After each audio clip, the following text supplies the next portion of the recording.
네, 오늘부터 히브리서 말씀을 복된 성도님들과 함께 나누려고 합니다. 네, 오늘은 히브리서 첫 시간으로 히브리서 전체 숲을 조망하는 시간, 히브리서의 서론을 다루려고 하는데요. 그 중에서도 다 다룰 수 없고 너무 깊어서 히브리서 말씀을 듣고 있는 성도들에 집중해서 은혜를 오늘은 나누려고 합니다. 다음 주에 보다 깊이 1절부터 3절 말씀을 다시 상고하겠지만 오늘은 2절 말씀, 이 모든 마지막에는 아들을 통하여 우리에게 말씀하셨으냐 할 때, 이 말씀을 듣는 우리 있잖아요. 우리, 그들이 어떤 자들인가, 성도가 어떤 존재인가에 대해서 함께 이 시간 은혜를 나누려고 합니다. 아들을 통하여 우리에게 말씀하셨으니 할 때, 이 말씀을 듣는 우리에게 하나님 우리에게 전해주시는 이 히브리서 말씀이 어떤 은혜와 의미가 있는지 함께 나누려고 하는데요. 근데 아마 여러분들 이 히브리서 말씀을 많이 접해보지 못하셨을 것 같아요. 아마 신약 성경 중에서 조국 교회 가운데 요한계시록과 더불어서 가장 설교되지 않는 성경이요, 아마 히브리서인 것 같아요. 요한계시록 다음으로 설교되지 않는, 정확히 말하면 부분적으로는 많이 설교가 돼요. 많이 전해지지만 요한계시록도 마찬가지잖아요. 요한계시록도 1장부터 3장까지 7교회에 대한 메시지는 많이 전해져요. 근데 4장부터는 잘 안 전해져요.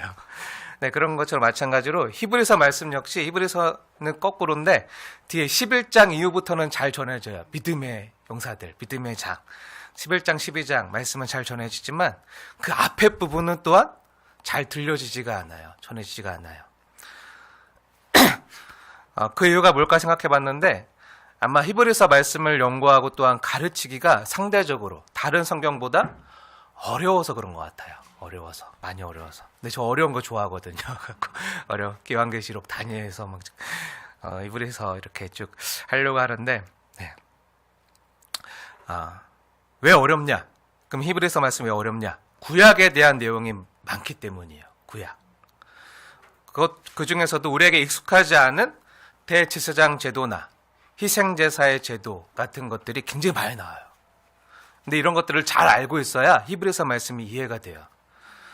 다행히도 우리는 창세기 또 출애굽기 강의를 마쳤기 때문에 이미 이러한 구약의 내용에 대해서 조금은 익숙해져서 이제 히브리서 말씀을 먹어도 될 만큼 조금 자랐기 때문에 이제 주일마다 지금까지는 그냥 밥 먹고 죽이나 스프 같은 음식 먹었다면 이제부터는 조금 딱딱하지만 영양가 있는 음식을 먹으려고 해요. 음식으로 따지면 이제 죽이나 스프 같은 먹기 쉬운 음식이 아니라 한우 스테이크 정식.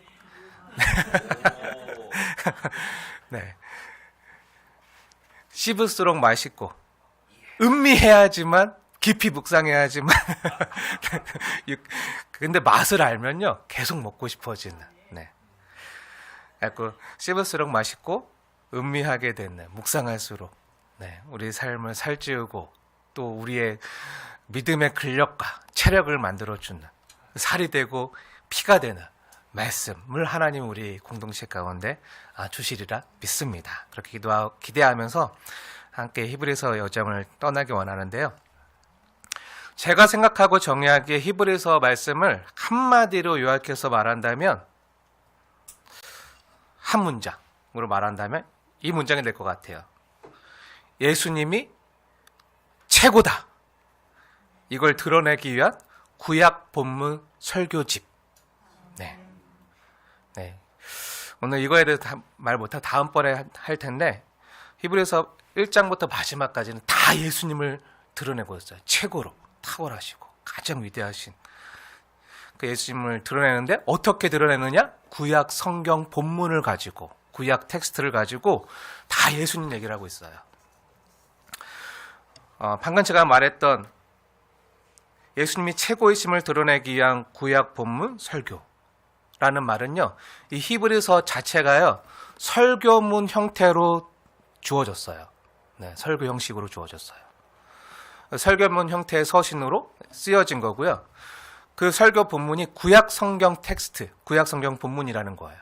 그래서 히브리서에 보면 구약 성경 본문 텍스트가요 엄청 많이 나와요. 그것도 우리가 잘 접해보지 않았던 제사장 제도나 뭐 희생제사 제도 같은 것들이 많이 나와서 난해하고 어렵게 느껴지긴 하는데 잘 따라오시면 성령님께서 또 깨닫게 하심으로 우리에게 정말 살이 되고 피가 되는 말씀이 되게 할 줄로 믿습니다. 히브리서에 보면 구약 성경 본문 텍스트가 엄청 많이 나오는데요. 이 구약 본문 텍스트를 읽고 이제 이 말씀이, 이 구약의 본문이 오늘날 우리 신약의 성도들에게 어떤 의미가 있는지를 풀어서 설명해주고 말씀해주는 그 성경이요 히브리서예요. 우리가 선포되는 하나님의 말씀인 설교 말씀을 예배당에서 받고 또한 들을 때 본문을 가지고 얘기하잖아요. 하나님 말씀 본문 텍스트. 그래서 오늘 우리도 1절부터 3절까지 텍스트 말씀을 먼저 읽고 본문 말씀을 읽고 이 본문에 나타난 하나님의 뜻과 의도가 무엇인지, 또 하나님께서 이 말씀을 통해서 우리에게 원하시는 메시지가 무엇인지를 듣는 게 우리가 설교를 듣는 거고 하나님의 말씀을 듣는 거잖아요. 이걸 설교자가 성령님의 조명하신 가운데 이것을 풀어서 해석하고 또 주님이 우리에게 대언하시는 그 말씀을 우리가 같이 듣는 거잖아요. 근데 히브리서 말씀이요 어떻게 보면 그런 설교문이에요. 설교집으로 되어 있어요. 그러니까 예수를 믿어서 기독교인으로 거듭난 히브리 사람들에게 그들을 섬기는 목회자가 구약 성경 본문을 읽고 그 본문에 대한 말씀을 서신 형태로 써서 보낸 말씀이 히브리서라고 할 수 있어요.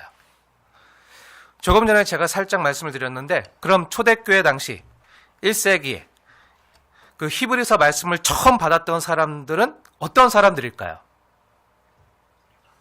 이 복음의 편지와 말씀을 받는 수신자들이 있겠죠. 그들을 섬겼던 히브리 교회를 섬겼던 목사님이 먼 곳에서 그들을 위해서 기도하면서 이 설교문을 써서 보냈던 그 사람들, 그 수신자들이 있겠죠. 그들이 누굴까요? 히브리서는 누구에게 쓰여진 편지일까요? 히브리서 누구에게 쓰여져 있을까요? 히브리인. 어렵지 않아요. 히브리서는 히브리인들에게 쓰여진 편지예요. 그럼 히브리인들이 누구죠? 히브리인들 누구죠? 아니요. 물론 제사장도 있고 있겠지만 전체적으로 아우르는 말 히브리. 출애굽기 나와요?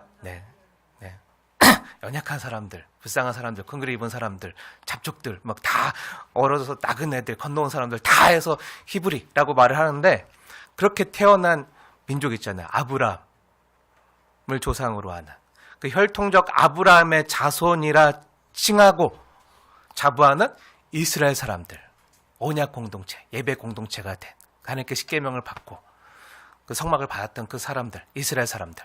이 이스라엘 사람들을 히브리인이라고 해요. 이 히브리인을 유대인이라고도 말해요. 그럼 왜 유대인이라고 하죠? 솔로몬 이후에 북이스라엘과 남유다로 나뉘어지잖아요. 분열되잖아요. 그 정통성 있는 왕조는요, 다윗 왕조였던 남유다. 유다죠. 유다 왕국이에요. 근데 이스라엘 백성이 우상 숭배하다가 나중에 유다 왕국까지 어떻게 되죠? 다 쫄딱 망하고 포로로 끌려가요. 나라는 망했고 포로로 끌려가서 고달픈 생활을 하다가 보니 그들 스스로 생각하는 거예요. 유다 백성들이 생각하는 거예요. 아니 우리가 왜 이렇게 힘들게 사나? 왜 이 지경이 됐나? 우리가 왜 노예가 되고 포로가 됐나? 왜 이렇게 처량한 신사가 되었나? 생각해보니까 우리가 하나님 말씀대로 안 살아서 그렇구나. 우리가 하나님을 떠나고 우상 숭배해서 이렇게 되었구나 하고 회개하게 돼요. 그러면서 그곳에서 하나님 말씀대로 살았어야 되는데 하고 나서 하나님께 회초리 맞고 나서야 비로소 회개하고요. 이제 하나님께로 하나님의 말씀대로 돌이키려고 하는데 이미 솔로몬 성전은 어떻게 됐죠? 다 무너지고 망하고 없잖아요. 그리고 유대 사람들은 다 예루살렘에서 이스라엘에서 포로로 끌려가서 노예로 다른 나라에서 다른 지역에서 다른 문화 가운데 이제 오랫동안 살게 되잖아요. 그럼에도 불구하고 그들은요 예루살렘을 잊지 못하고 이스라엘 나라를 잊지 못하고 거기서 다시금 자신들의 잘못을 뉘우치고 하나님 말씀대로 살아야 돼 하면서 느헤미야나 학개나 에스라를 통해서 다시 고구로 돌아오길 기대하면서 다 돌아오지 못했어요. 그래서 흩어져 있는 유대인들이 있을 거 아니에요. 그들을 중심으로 회당이 생겨요. 회당. 유대 회당, 유대인들이 모이는 장소, 회당. 그 회당을 중심으로 유대교가 생겨나요. 유대교. 그러니까 구약 성경을 믿고 있던 이스라엘 백성들이 우리가 말씀대로 안 살아서 그래. 그러니까 하나님의 말씀을 낭독하고 하나님의 말씀을 갖다 나누던 그 회당. 그 사도 바울이 복음을 전하면 항상 도시에 있는 회당, 유대교 회당 가서 먼저 복음을 전하잖아요. 네, 그 회당. 네, 그래서 유대교가 생겨나요. 그러니까 구약 성경을 믿고 있던 이스라엘 사람들이 믿던 여호와 하나님 종교가요, 유대교예요.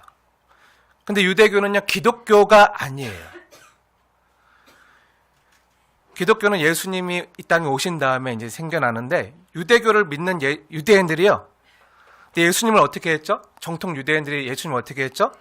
예수님을 십자가에 못 박아 죽였어요. 그리고 우리가 지난번에 사도행전 강해와 요한계시록 강해를 할 때 함께 보았듯이, 유대인들이요, 복음 전하는 예수님의 제자들과 사도들을 어떻게 하죠? 핍박해요. 심지어 우리가 요한계시록 강해를 할 때 요한계시록 2장과 3장에서 우리 주 예수님께서 유대교 회당을 가리켜서 뭐라고 얘기하시죠? 사탄의 회당이라고 말씀하세요. 그런 장면도 우리가 함께 보았어요. 오늘부터 우리가 함께 상고하게 될 이 히브리서의 맨 처음 수신자들과 청중들은요, 예수님을 안 믿고 구약의 하나님만 믿는 정통 유대인들이 아니라 바로 이러한 정통 유대인들로부터 핍박과 고난을 당하고 있었던, 예수님을 십자가에 못 박은 그 악한 유대인들로부터 고난을 당하고 있다, 환난을 당하고 있다, 예수 믿는 유대인들, 즉 예수를 믿던 히브리인들에게 보낸 편지가 히브리서예요. 그리고 이 말씀을 또한 들어야 될 백성들이 있는데 누구죠? 네, 저와 여러분인 줄 믿습니다. 네. 그럼 이 히브리서를 써서 보낸 그 목사님이 계시겠죠. 히브리 교회를 섬겼던 목사님. 지금 멀리 있어서 그들에게 편지로 써서 설교집을 보내고 있는데, 그럼 이 히브리서를 성령의 영감을 받아서 기록한 인간 저자는 누구일까요? 누구죠? 아시나요? 네, 사도 바울이다, 아볼로다, 바나바다 하는 여러 가지 설이 있지만요, 정확히는요, 몰라요. 성경 기록이 되지 않았어요. 하나님이요, 알려주지 않았어요. 그래서 우리는요, 부분적으로만 조금 알 수 있을 뿐인데, 히브리서 13장에 보면요, 이 사람이 어떤 사람인지 나오는데, 디모데를 잘 알고 있던 사람. 네, 디모데를 잘 알고 있었던 사람이고, 또 구약 성경에 정통하고, 히브리 교인들과 상당히 친밀하고, 지금은 그들을 떠나 있지만 예전에는 그들을 말씀으로 섬기던 목회자였다는 사실을요, 히브리서 13장이나 다른 히브리서 말씀 곳곳에서 우리가 보고 부분적으로는 알 수 있지만요, 그 사람의 이름을 성경이 말하지 않아요. 하나님이 드러내지 않아요. 그래서 정확히 말하면 그 저자가 누군지, 인간 저자가 누군지는 아무도 몰라요. 근데 우리가 확실히 아는 거 있어요. 뭐죠? 네, 이 히브리서 말씀의 원 저자는 하나님이시라는 거예요. 하나님, 삼위일체 하나님. 하나님께서 당시 초대교회 때 심각한 고난을 당해서 믿음이 흔들리고 있던 그 성도들에게, 그 성도들의 믿음을 굳건히 세우기 위해서 주셨던 응원과 격려의 말씀이 히브리서예요. 그럼 왜 하나님께서 이런 응원과 격려의 말씀을 하시는 거죠? 힘드니까. 힘드니까 힘내라고 격려해 주시고 응원해 주시는 거예요. 그들 당시 히브리 교회 성도들이요, 많은 고난과 어려움을 당하고 있었거든요. 삶이 무너지는 경험을요, 숱하게 해요. 그런 어려운 형편에 있는 성도들이, 그래도 주님을 믿고 믿음으로 살려 발버둥 치지만 주변에서는 그냥 다 조롱하고 핍박하고 더 못 살게 해요. 그래서 막 믿음에서 떠나는 사람도, 공동체로부터 떠나는 사람들도 있었어요. 그것을 안타까이 여기고 그들의 믿음을 다시, 흔들리는 믿음을 다시 세워주고자 보낸 그 서신이요, 히브리서예요. 당시 로마 사람들 같은 이방인들 뿐만 아니라 심지어 같은 동족인 유대인들에게도요, 이 히브리 교회 성도들은요, 예수 믿는다는 그 사실 때문에 많은 고난과 핍박을 받고 있었어요. 아마 추정되기로는 이 히브리 교회가 로마 지역에 있었던 것 같아요. 13장에 보면 이탈리아로 보내는 그 편지 가운데 이탈리아 사람들이 와서 안부도 같이 보내주세요 하는 장면이 나오거든요. 그러면 아마 이탈리, 우리가 흔히 말하는 그 이태리, 그 로마에 있었던 그 교회, 흩어져 살고 있던 유대인들에게 보내는 편지가 히브리서 말씀인 것 같아요. 그럼 히브리서에 나타나는 그 히브리 교회 성도들이요, 어떤 상황 가운데 놓여 있는지를 말해주는 구절들이 성경에 많이, 히브리서에 그 장면들이 많이 보이는데, 그럼 그들이 누구인가? 이 말씀을 받는 성도들이 어떤 성도들인가? 우리 몇 가지만 같이 볼게요. 히브리 교회 성도들은요, 우선은 유대인들이에요. 유대인들 중에, 히브리인들 중에 예수님을 믿어서 그리스도인이 된 자들. 그러니까 그들은 구약 성경을 잘 알고 있겠죠. 유대 전통을 잘 알고 있겠죠. 구약 성경을 잘 알고 특별히 제사장 제도와 희생 제사를 잘 알던 사람들이었어요. 성전에서 그런 제사를 많이 드렸던 그 유대교 정통 가운데 있었던 사람들인데 이제 예수님을 믿게 된 거예요. 또한 이들은 예수를 믿은 다음에, 예수를 믿었는데 예수를 감 믿은 초신자라기보다는 새신자들은 아닌 것 같고요. 물론 그들도 여러 가지 섞여 있겠죠. 근데 예수를 믿었는데 오래 믿었던, 복음을 미리 일찍 접해 들었던, 주 예수님의 복음을 전해 듣고 오랫동안 예수님을 잘 믿어서 교회 내에 있었던 지체와 형제들을 주님의 마음으로 사랑하고 품어주고 잘 섬겨왔던 성도들임을요, 우리가 성경을 보면서 알 수가 있어요. 그럼 정말 볼까요? 히브리서 6장 9절 10절 말씀 우리 먼저 함께 볼게요. 좀 오늘 성경을 많이 찾게 될 텐데 네, 히브리서 6장 9절 10절 말씀 우리 같이 함께 읽겠습니다. 시작. 사랑하는 자들아, 우리가 이같이 말하나 너희에게는 이보다 더 좋은 것 곧 구원에 속한 것이 있음을 확신하노라. 하나님은 불의하지 아니하사 너희 행위와 그의 이름을 위하여 나타낸 사랑으로 이미 성도를 섬긴 것과 이제도 섬기고 있는 것을 잊어버리지 아니하시느니라. 아멘. 이브리서 말씀을 받고 있는 그 성도들을 하나님께서 어떻게 칭하시는지 한번 보세요. 히브리서 6장 9절과 10절 말씀을 보면 이 히브리 교회 성도들이요, 어떤 자들임을 알 수 있죠? 네, 앞에 문맥을 보면 1절과 2절에 6장 1절 2절 한번 보세요. 이들은 그리스도를 알아요. 그리스도의 도를 알고 완전한 대로 나아가는 과정 가운데 있는 자들로 9절 구원에 속했고요. 10절 말씀이 중요한데요. 10절 말씀을 한번 다시 자세히 보세요. 하나님께서 너희 행위를 아는데 어떤 행위죠? 네, 10절 중간에 사랑으로 이미 성도를 섬긴 것과 이제도 섬기고 있는 것을 하나님께서 아시고 어떻게 하신다고요? 잊어버리지 아니하신다는 거예요. 너희들의 그 섬김과 수고와 희생을 안다는 거예요. 그 사랑을 안다는 거예요. 이미 성도를 잘 섬겼고 또 지금도 섬기고 있는 것을 주님이 아신다는 거예요. 그래서 어떻게 하시죠? 14절 말씀. 하나님께서 내가 반드시 너에게 복주고 복주며 너를 번성하게 하고 번성하게 하리라 약속하셨다는 거예요. 사랑하는 여러분, 이러한 복을 받아 누리는 저와 여러분 되어지길 축복합니다. 하나님께서 반드시 여러분의 복주고 복주며 여러분을 번성하게 하고 번성하게 하실 줄로 믿습니다. 아멘이 너무 작네요. 다시 하겠습니다. 하나님께서 반드시 여러분의 복주고 복주며 여러분을 번성하게 하고 번성하게 하실 줄로 믿습니다. 네, 아멘. 네. 그리고 히브리서 마지막 장 13장 1절 말씀 보세요. 말씀을 마치면서 뭐라고 권면하죠? 히브리서 13장 1절 말씀 마지막 장인데요. 한번 보세요. 1절 제가 읽겠습니다. 형제 사랑하기를 계속하고. 이 말은 뭐죠? 네, 이들이 처음 사랑하는 게 아니라 전에도 섬겼고 이제도 섬기고 앞으로도 계속 섬길 성도리라는 걸 아는 거예요.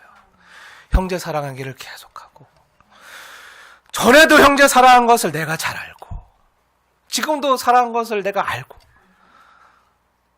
그처럼 앞으로도 계속 형제 사랑하기를 계속했으면 좋겠다. 이런 말이잖아요. 그러면서 2절에 손님 대접하기를 잊지 말라. 이로써 부지 중에 천사들을 대접한 이들이 있다고 하면서, 이 말씀 뭐죠?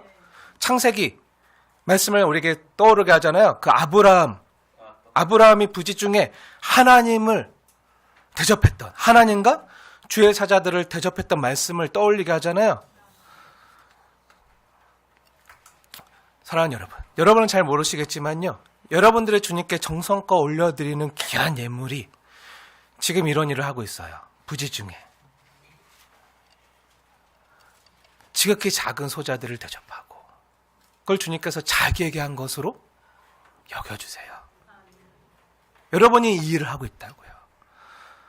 아까 잠시 광고를 드렸지만요, 여러분이 주님께 올려드린 예물을 통해서 선교지에 나가서 목숨 걸고 복음을 전하는 귀한 선교사님들의 사역과 생활을 지원하는데 섬기고 있어요. 아까 주보 보시면 주보에 기록되는 거는 외부로 나가는 외부로 나가는 그런 선교비예요. 네. 외부로 나가는 것만 기록하고 있고요. 우리 안에 지체나 우리 교우 중에 지출되는 거는 기록하고 있지 않아요. 근데 지금까지 제가 여러 차례 광고를 드렸지만 여러분들이 하나님께 올려드리는 귀한 예물이요. 정말 이렇게 부지 중에 정말 주님의 복음 사역을 위해서 또 지극히 작은 소자들에게, 오늘 2절 말씀, 손님 대접하기를 잊지 말라. 이로써 부지 중에 천사들을 대접한 이들이 있다. 하나님이 이렇게 너가 나를 잘 섬겼어. 주님, 제가 언제요?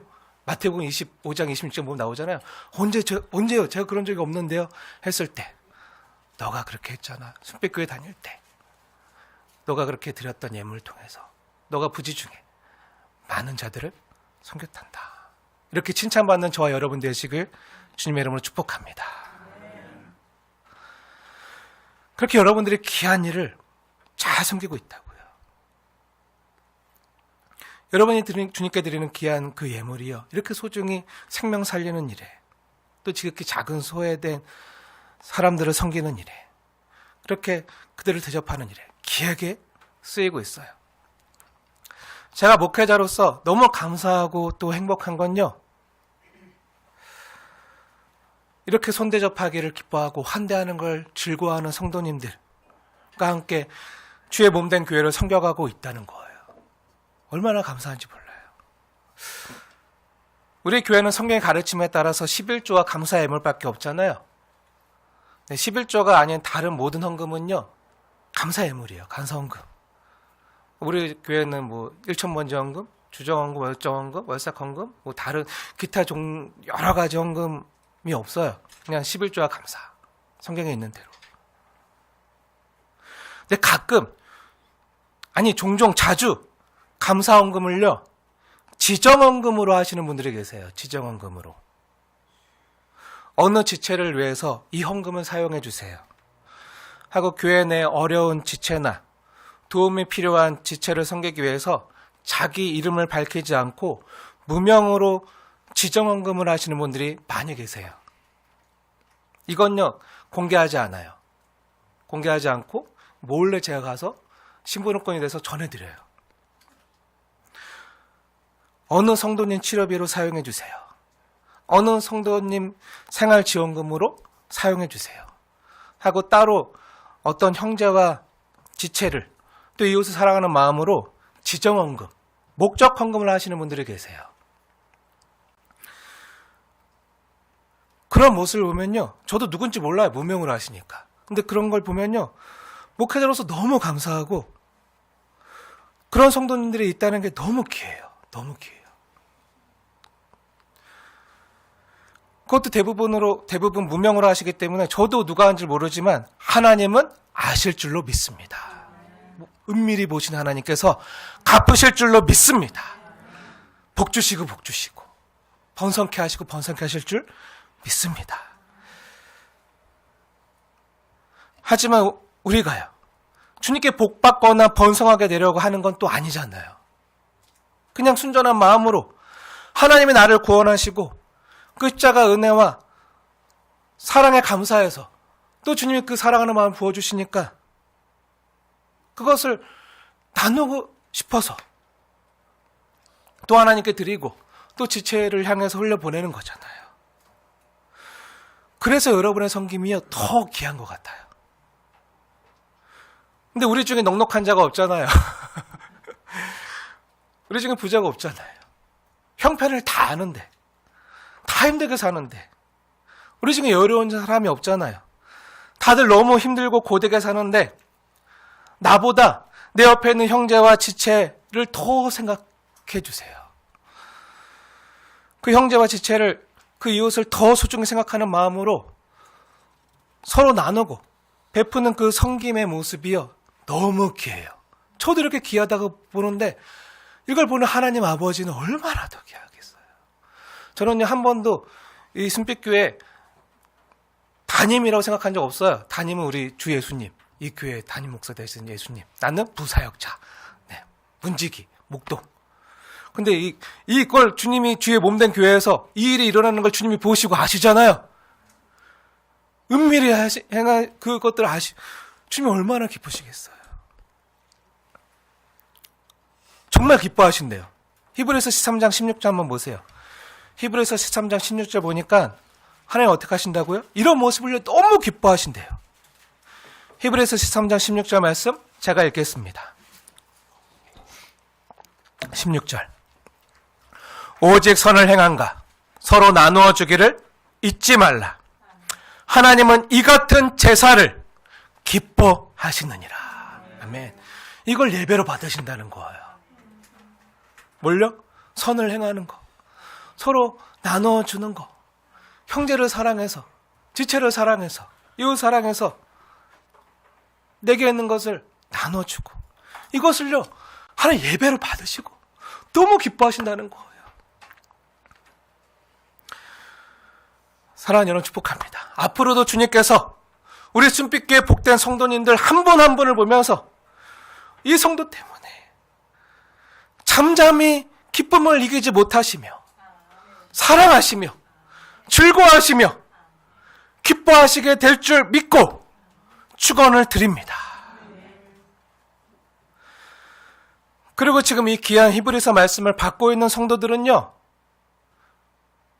보통 사람들이 아니에요. 진짜 제가 본받고 싶은 그런 위대한 믿음의 경력들이 있었던 사람들이에요. 우선 히브리서 10장 32절 말씀 볼게요. 우리 히브리서 10장 32절 말씀 함께, 10장 32절 말씀 함께 읽겠습니다. 시작. 훗날에 너희가 빛을 받은 후에 고난의 큰 싸움을 견디어낸 것을 생각하라. 아멘. 네. 하나님께서 뭐라고 말씀하시죠? 네. 전날에, 즉 과거에 너희들이 형통한 삶을 살지 않았다는 걸 내가 안다. 고달프고 힘겨운 삶을 애써 살아낸 걸 안다. 과거에, 전날에 그 고난의 큰 싸움을 어떻게 했다고요? 견디면서 지금까지 온, 이겨낸 믿음의 사람들이었다는 것을 아신다는 거예요. 그걸 생각하라는 거예요. 이미 많은 고난을 당했지만 그 고난을 믿음으로 인내하면서 견디어 왔음을 주님께서 인정해 주시는 말씀이에요. 그뿐만이 아니라 34절 말씀 한번 보세요. 34절 말씀 제가 읽겠습니다. 히브리서 10장 34절. 너희가 갇힌 자를 동정하고 너희 소유를 빼앗기는 것도 기쁘게 당한 것은 더 낫고 영구한 소유가 있는 줄 알미라. 더 낫고 영구한 소유, 뭐죠? 하나님 나라의 기업, 하나님 나라. 그걸 위해서 그런 믿음을 가지고 살았던 성도들. 34절 말씀이 뭐죠? 너희가 갇힌 자를 동정하고, 지체들 중에, 형제들 중에 어려움에 처한 자들을 동정하고 그들이 복음을 전하다가 갇혔을 때 서로 돌봐주었구나. 심지어 예수를 믿다가 복음 때문에 누군가에게 너의 소유를 빼앗기는 것도, 그런 재산의 손실을 입는 것도 기쁘게 감수하였구나 하고 그 믿음의 행위들을요 칭찬하시고 인정해 주시는 거예요. 저는 목회자로서 너무 감사한 것 중에 하나가 형제의 어려움을 보고 함께 기도하고, 또 기도로 끝나는 게 아니라, 말만 하고 끝나는 게 아니라 실제적으로 자신 있을 것을요 나누고 흘려보내는 걸 볼 때, 자신 있을 것을 못 쓰고 나는 못 누려도요 이웃사랑 지정헌금으로 드리고, 또 교회 이전을 위해서 이전 목적 헌금으로 드리는 귀한 성도님들을 볼 때 정말 가슴이 뭉클하고 감격하고 또 먹먹하고 여러 가지 마음이 들어요. 애달픈 마음이 들어요. 저 성도님들 너무 힘들게 사시는데.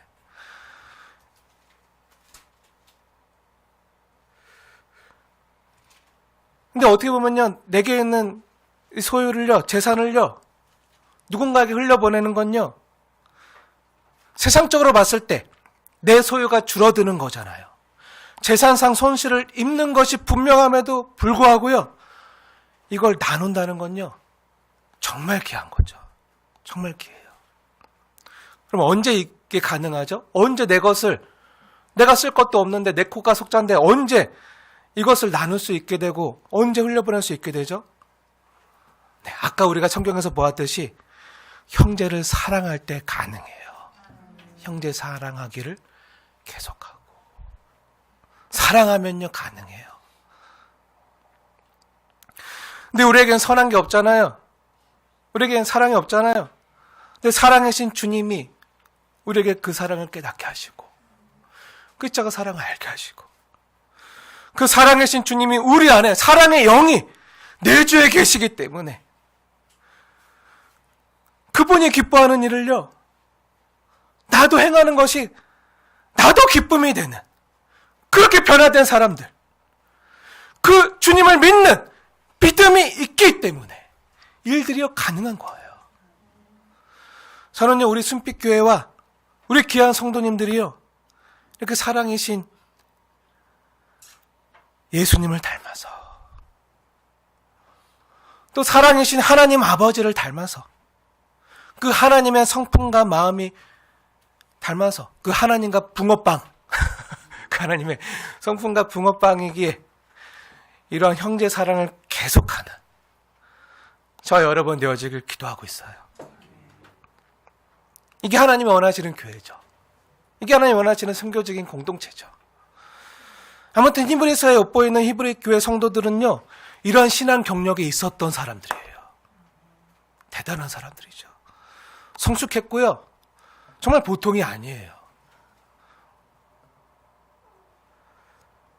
우리 조국교회도 이 정도만 했으면 좋겠어요. 갈 길을 발죠. 아니, 우리 교회부터, 우리 성도님들부터 이랬으면 좋겠어요. 여기까지는 좋은 것만 얘기해서요.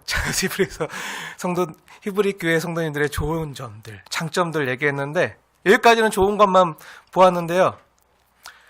그런데요, 이렇게 오랫동안 주님을 신실하게 잘 믿고, 내가 좀 못 누려도 내 지체가 기쁘면 내가 더 기쁘고, 그래서 나누는 것도 아깝지 않고 오히려 즐겁고, 그래서 이런 진한 형제 사랑을 교회 안에서 실천해 왔던 귀한 성도님들이지만 이들에게 문제가 생겼어요. 어떤 문제가 이들 가운데 있었던 거죠?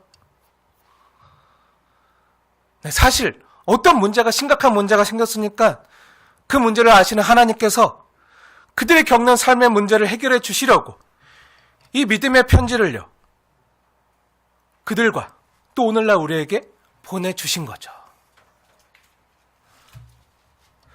그럼 그렇게 귀한 공동체 가운데 어떤 문제들이 있었던 거죠? 네, 그들 가운데 고난이 너무 심하고요, 계속 지속되는 거예요. 오랫동안. 이 고난의 터널이 끝나면 괜찮아질 줄 알았는데, 이 산을 넘으면 좀 평지가 나타나고 쉴만한 푸른 초장이 나타나고 괜찮아질 줄 알았는데 사망의 음침한 골짜기가 또 나타나요. 산을 넘으면 험복이 또 나와요. 지난 주일날 유근혜 일사님을 잠시 문명했는데 또 통화를 하면서 목사님 왜 이런 일들이 계속되는지 모르겠어요. 네. 이런 얘기를 하시는데, 네. 그것도 선을 행하다가 그랬거든요. 버스 안에서 나이 많으신 어르신이, 할아버지가 이렇게 서 계시는 거예요. 서 계시는데 위험해가지고 집사님이 자리를 양보했어요. 자리를 양보하고 잘 앉게끔 한 다음에 그 대신 이제 서 있었죠. 서 있는 중에 갑자기 그 버스 기사 분께서 급브레이크를 밟고 갑자기 고속으로 달리시다가 이렇게 꺾어지시다가 급정거를 하시는 바람에 그 버스 안에 있었던 사람들이 다 넘어지고 튕겨져 나가고 아수라장이 된 거예요. 앉아 있었으면 괜찮았잖아요. 근데 서 계시다가 선을 행하다가 제가 그래서 그랬어요. 집사님이 그 할아버지 살린 거예요. 그 할아버지 생명 살린 거예요. 어르신들은 넘어지면요, 고관절 다치면요 큰일 나요. 못 일어나요. 내 집사님이 거기에 하나님께서 그 할아버지 사랑하셔서 살리시려고. 근데 당한 입장에서는 억울하잖아요. 내 잘못도 아니고 선을 행하다가 이런 애매한 고난을 당하고. 지금 많이 아프고 힘드신 가운데 있는데 믿음으로 살려고 애쓰는데 좋아지면 좋겠는데 아까 하나님 말씀하신 것처럼 복에 복을 더하시고 번성케 하시고 그러면 좋겠는데 계속 고달파요.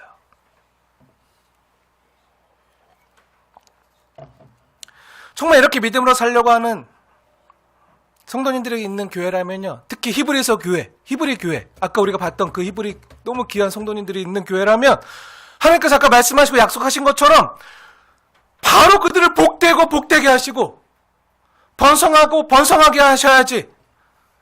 오히려 계속 억울한 일이 생기고요, 재산을 빼앗기는 일이 생기고요, 사는 건 또 고달프고요, 억울하게 오게도 갇히고요, 살림살이는 더 쪼그라드는 일이요 계속 발생하는 거예요.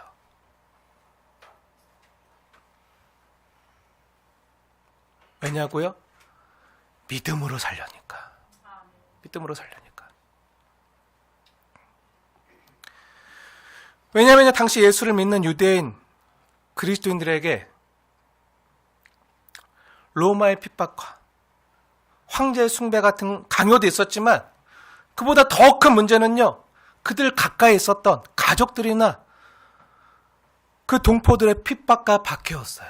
이웃들의 박해. 예수님을 안 믿고 예수님을 십자가에 못 박아 죽인 그 정통 유대인들이 자꾸 옆에서 힘들게 하는 거예요.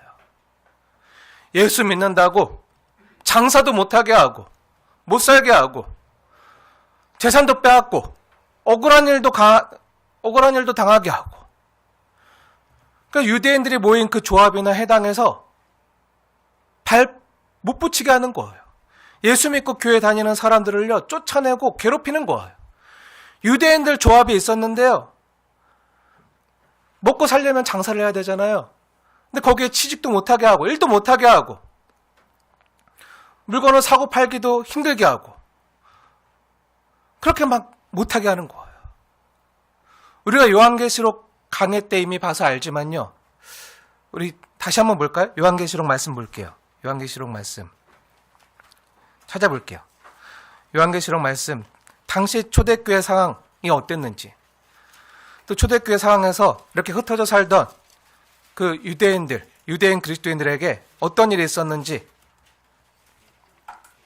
그 정통 유대인들과 예수님을 믿었던 그리스도인이 된 유대인들에게 어떤 일들이 있었는지 그 모습을 엿볼 수 있는 장면이 요한계시록 2장과 3장에 나오는데, 먼저 요한계시록 2장 9절 말씀 우리 함께 읽겠습니다. 시작.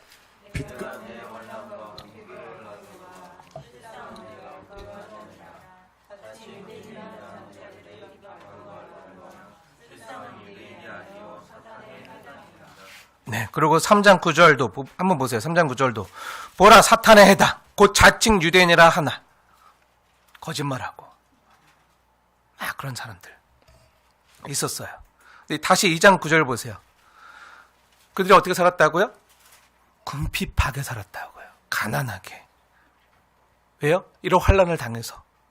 하지만 너희가 실상은 부유한 자라는 거예요. 하지만 다른 유대인들 잘 먹고 잘 사는 세상에서 정말 그런 사람들은 뭐라고요? 사탄의 회당이라고. 예수님을 안 믿는. 하지만 세상은 잘 나가는. 그들이 예수님을 믿는 유대인들을요, 왕따시키고 장사도 못하게 하고 일도 못하게 해서 예수 믿는 유대인들은요, 성실하고 진실하지만 가난해져요. 내 실상은 어떤 자라는 거죠? 내 예수님을 가졌기에, 믿음을 가졌기에, 하나님 나라, 기업을 소유했기에 실상은 부유한 자라는 거예요. 그리고 그 밑에 계시록 2장 10절 말씀을 보세요. 그 유대인들이 어떻게 했다는 거죠? 네, 그들에게 고난을 가하고 옥에도 가두고 그렇게 핍박과 환난을 받게 했다는 거예요. 얼마만큼요? 네, 죽을 만큼요. 그래서 우리 주 예수님께서 교회된 성도들에게 죽도록 충성하라. 이렇게 말씀하시는 거예요. 그럼 생명의 간을 주리라. 주님을 믿으면요, 복받고 번성하게 될 줄 알았는데, 근데 하나님이 주시는 그 복과 번성은요, 우리가 생각하는 이 세상의, 이 땅의 복이 아니라, 이 땅의 번성이 아니라, 성경에서 말하는 팔복이고요. 번성은요, 하나님 나라 기업을 받는 거예요. 하나님 나라 기업을 받는 거. 그러니까 이 세상의 복과는 다른 거죠. 하지만 그게 진짜 복이고, 진짜 번성이죠. 주님이 주신다고 한 것도요, 은과 금이 아니라, 생명의 관이잖아요. 생명의 관. 너희가 환난 가운데 있고 가난하지만 실상은 너가 부유한 자야. 넌 진짜 값진 거 영생을 가졌잖아. 생명의 관을 가졌잖아. 이렇게 말씀하시는 거예요.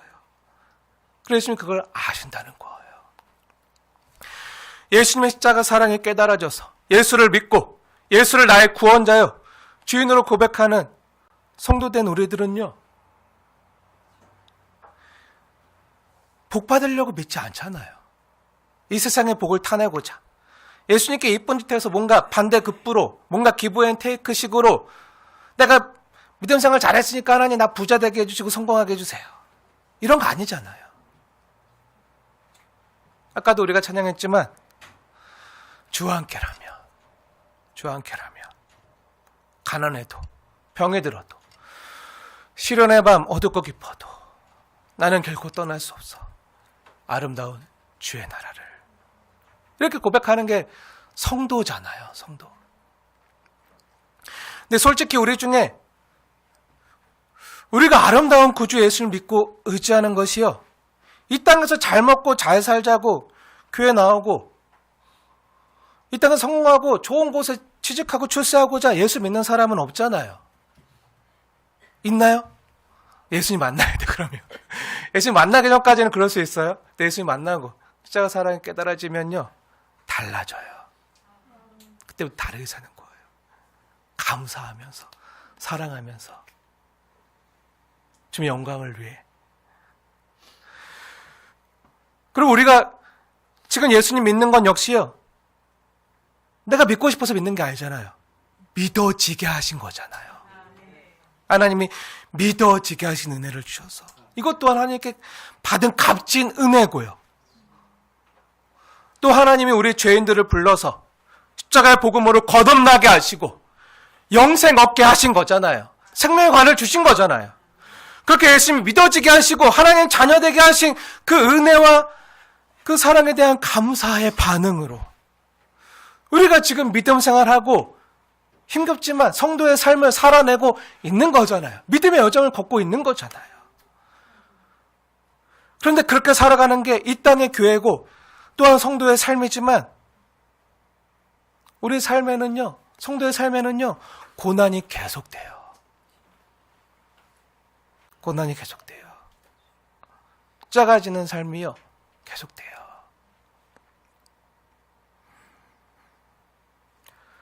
그렇게 고난이 계속되면요. 그리고 그걸 바라보는 우리 주변에 가까운 가족이나 친지나 이웃들이요. 보면서요. 이렇게 말할 수 있어요. 예수 믿지만 이 땅에서 고달프고 힘들게 사는 우리들을 보면서 하는 말이요. 야, 겉봐. 야, 너희들 예수 믿으면 떡이 나오냐 쌀이 나오냐. 예수를 믿는다면서 왜 예수님이 안 도와줘? 야, 예수 믿으면 세상에서 잘 되고 성공하고 건강하고 자녀 손들도 잘 되게 해주셔야지.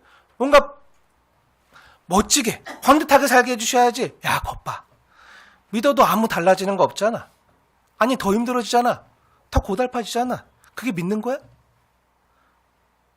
그러니까 너희가 믿는 그 예수라는 사람, 너희는 잘못 따르고 있어. 예수 따르면 안 돼. 잘못 믿고 있는 거야. 야, 예수가 정말 하나님이라면 예수 믿는 너희가 왜 이렇게 시련과 환란이 계속되겠어? 너희 삶에. 예수가 너희 사랑한다면서, 예수가 하나님이라면서, 예수가 구원자라면서, 그럼 너를 잘 되게 해주셔야지. 예수 믿는 너가 이 땅에서 잘 안 되는 걸 보니까 예수가 하나님이 아니시거나, 실제로 그 정통 유대인들은요, 예수를 하나님으로 안 믿어요. 안 받아들여요. 하나님 아니야. 능력도 없어. 사랑도 없어. 그러니까 네가 그 모양으로 사는 거야. 왜 믿어? 다시 돌아와. 예수 믿지 말고 정통 유대교로 돌아와. 이렇게 옆에서 막 참수하고 조롱하고 비난하는 거예요. 만약에 너희들 말대로 예수가 하나님이시라도 너 안 사랑하거나 하나님이시라도 예수는 능력이 없는 거 아니야? 라고 막 우리를 조롱하고 옆에서 흔들고 하면요. 야, 너의 삶을 봐. 너의 꼬라지를 봐. 하나님이 너 안 사랑하는 증거야. 그러니까 너가 그렇게 사는 거야. 이렇게 말을 하면요. 난 정말 예수님 잘 믿고 있는데 믿음으로 살려고 애쓰는데 주변에서 세상 사람들은요. 이 예수 믿는 하나님의 자녀된 이 부유함을요. 성도 영광을요. 모르거든요. 그러니까 예수 믿으면 뭔가 잘 되고 복 받아야지 믿어야 된다 생각해요. 그러니까 믿는 그 근본이 달라요. 그러니까 그들은요, 이해를 못 해요. 그러니까 자꾸 우리의 겉모습만 보고, 우리의 삶의 모습만 보고, 야, 그렇게 사는 거야? 하면서 막 우리를 조롱하고 흔들면요. 처음에 예수님의 사랑으로, 은혜로 충만했으면요, 성령으로 충만했으면요, 괜찮아요. 괜찮아요. 근데 고난이 계속되고, 고난이 끝나지가 않고, 그렇게 몸이 아프고, 힘들고, 다 떠나고, 옥에도 갇히고, 외롭고, 근데 내가 너무 힘들면, 그들의 소리가요, 그 참수하고 조롱하는 소리가요, 가끔 생각나거나 들릴 때 있어요. 보이지 아니하는 하나님은 멀리 계신 것 같고, 보이는 그들이 하는 소리는 가깝게 들리고, 당장 돈이 없고, 몸이 아프고 고달픈데, 이게 있어야 좀 편해지는데, 하니까 그들의 말이요, 진짜인 것처럼 들리기 시작하는 거예요. 그러면서 어떻게 되죠? 믿음이 흔들리고, 그러다 믿음의 공동체에서 떠난 사람들도 생기게 됐어요. 이렇게 막 사단이 우리를 조롱하고 힘들고 흔들고 하면요, 우리 믿음의 삶에 고난과 시험이 계속해서 찾아오면요, 아무리 믿음의 사람이라도요, 흔들리는 게요, 당연해요. 이상한 게 아니에요. 믿음의 사람 욥도 흔들렸잖아요. 그러면요, 그런 고난이 있으면, 왜 하나님을 믿는 나에게 이런 일이 찾아오는 거지?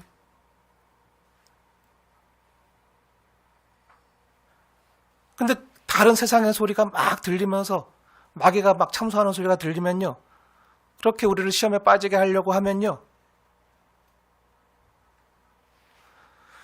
거센 세파와 풍파와 시련이 계속 우리에게 닥치면요, 우리는 연약해서요, 그냥 믿음이고 뭐고 너무 힘겨워서 다 놓고 싶을 때가 있나요, 없나요? 다행입니다. 아직 없어서. 근데 겪어본 사람은 알아요. 너무 힘들면요, 그냥 다 놓고 싶을 때 있어요. 멍할 때. 그냥 사니까 사는 거지 하면서 살 때 있어요.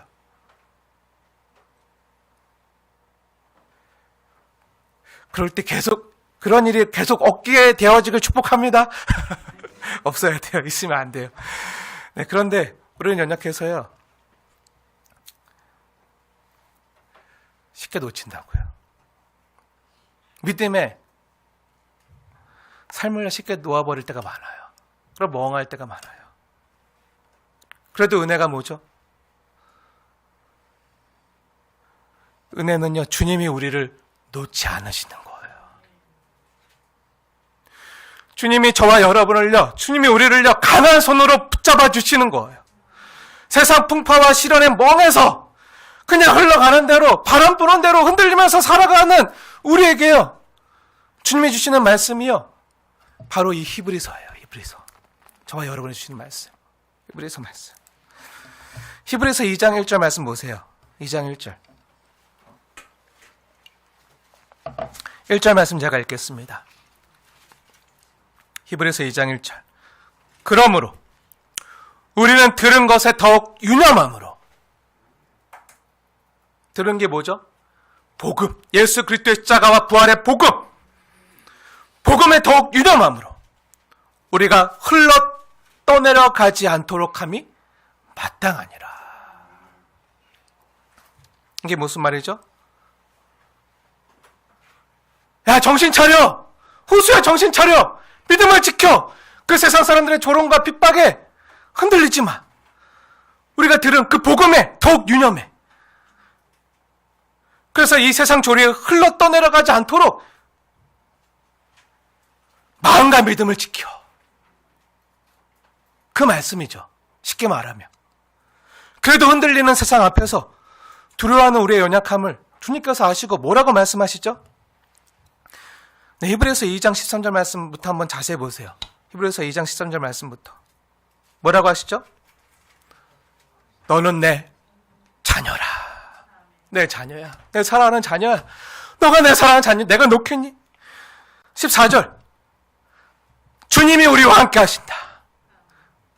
주님이 우리와 같이 되셨다. 주님이 우리와 같이 죽으심은 우리를 힘들게 하는 죽음의 세력, 곧 마귀를 멸하시며, 15절, 또 죽기를 무서워하는 연약한 우리를 놓아주려 하심이니, 16절, 이는 오직 주님께서 그분의 자녀들을 붙들어 주려 하심이라. 이것은 무슨 말이죠?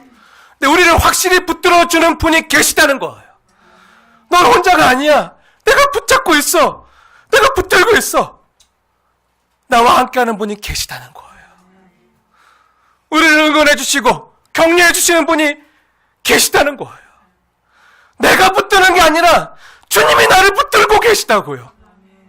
그리고 그분이 나의 신실한 대제사장이 되신다고요. 그리고 내 죄를 속량해 주신다고요. 나를 죽도록 사랑하셨다고요. 18절. 주님의 시험을 받아 고난을 당하셨은즉 시험 받는 나를, 지금 이 어려움 당하는 나를, 고난 당하는 나를 능히 도우실 수 있다는 거야. 왜? 그분도 시험 당하셨기 때문에, 고난을 겪으셨기 때문에. 나는 혼자가 아니라는 거예요. 나만 고난 받는 게 아니라는 거예요. 예수님도 이미 고난 받으셨다는 거예요. 십자가에서 주님이 날 위해 받으신 그 십자가 고난은요, 그 죽음의 고난은요, 그 하나님 아버지로부터 끊어지는 그 고난은요, 내가 이 땅에서 받은 그 어떤 고난보다도 크다는 거예요. 왜죠? 그 주님이 그럼 왜 그 고난을 받으신 거죠? 주님이 나를 사랑하시고 나의 죄를 속하기 위해서, 대속하기 위해서, 나를 주의 자녀 삼아주기 위해서. 주님이 나를 자신의 생명보다 더 사랑하셨다. 그런 값진 은혜를 받은 자가 바로 누구라고요? 나라고요.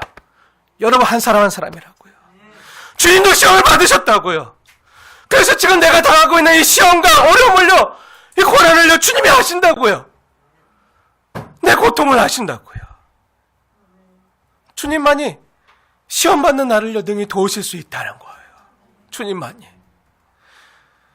주님이 나를 도우신다. 그러니 세상 앞에서 쫄지 마라. 믿음으로 일어서라. 주님이 나를 온전케 하신다. 믿음의 주여 온전케 하시는 이 예수를 바라보라. 그분이 지금 하나님 보좌 우편에서 나의 믿음에 떨어지지 않기 위해서 기도하시며 응원하시며 많은 천군 천사와 함께 또 믿음의 선진들과 함께 나를 응원하시며 박수치시면서 격려하고 계신다. 그 하나님 보좌 우편에서 나를 바라보시면서 하감하시면서 응원하고 계신다. 그러니 눈을 들어 주를 바라보라. 오직 주만 바라보자. 다시 주님을 의지하자.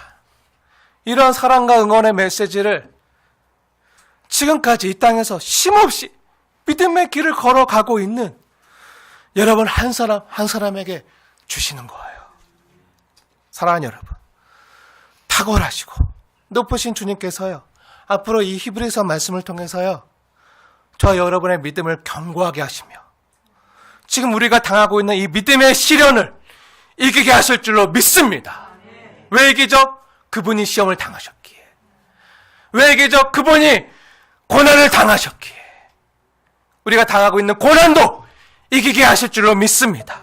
지금 당하는 일이 힘겹고 어렵더라도요, 매주 주일마다 오셔서 주님께서 우리에게 주시는 이 말씀, 좀 씻기가 어려울 수 있어요.